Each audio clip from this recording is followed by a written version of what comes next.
नमस्कार दोस्तों, आपका हमारे चैनल दी इंडियन कंटेंट फैक्ट्री में स्वागत है। नवरात्रि में माता दुर्गा के 9 रूपों क्रमशः शैलपुत्री, ब्रह्मचारिणी, चंद्रघंटा, कूष्मांडा, स्कंदमाता, कात्यायनी, कालरात्रि, महागौरी तथा सिद्धिदात्री को पूजा जाता है। माता दुर्गा के इन सभी 9 रूपों का अपना अलग महत्व है। आज हम लोग माता के दूसरे रूप माता ब्रह्मचारिणी के बारे में जानेंगे। माँ ब्रह्मचारिणी का मंत्र: दधाना कर पद्माभ्यामक्षमाला कमंडलू, देवी प्रसीदतु मयि ब्रह्मचारिण्यनुत्तमा।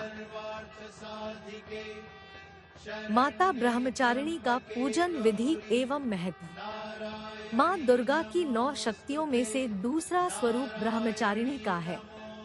ब्रह्मचारिणी का अर्थ हुआ तप की चारिणी, यानी तप का आचरण करने वाली। ब्रह्मचारिणी देवी का स्वरूप पूर्ण ज्योतिर्मय एवं अत्यंत भव्य है। इसके बाएं हाथ में कमंडल और दाएं हाथ में जप की माला रहती है।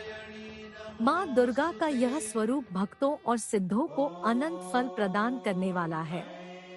इनकी उपासना से मनुष्य में तप, त्याग, वैराग्य, सदाचार और संयम की वृद्धि होती है। नवरात्रि के दूसरे दिन इन्हीं की उपासना की जाती है। इस दिन साधक का मन स्वाधिष्ठान चक्र में स्थित होता है। इस चक्र में अवस्थित मन वाला योगी उनकी कृपा और भक्ति प्राप्त करता है। इस दिन माता ब्रह्मचारिणी को प्रसन्न करने के लिए उनको शक्कर का भोग लगाया जाता है।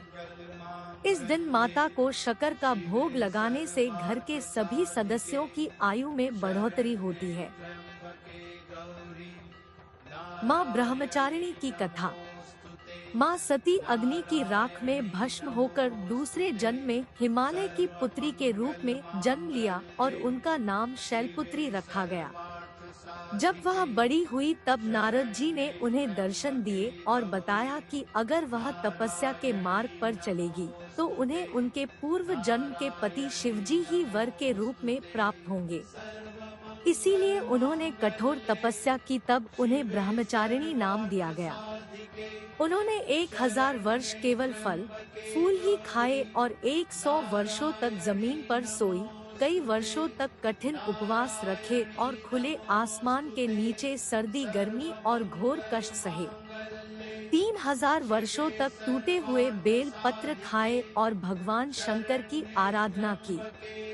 उसके बाद कई हजार वर्षों तक निर्जल और निराहार रहकर तपस्या की। यह देखकर सारे देवता गण प्रसन्न हो गए और उन्होंने पार्वती जी को बोला कि इतनी कठोर तपस्या केवल वही कर सकती है, इसीलिए उनको भगवान शिवजी ही पति के रूप में प्राप्त होंगे, तो अब वह घर जाए और तपस्या छोड़ दे।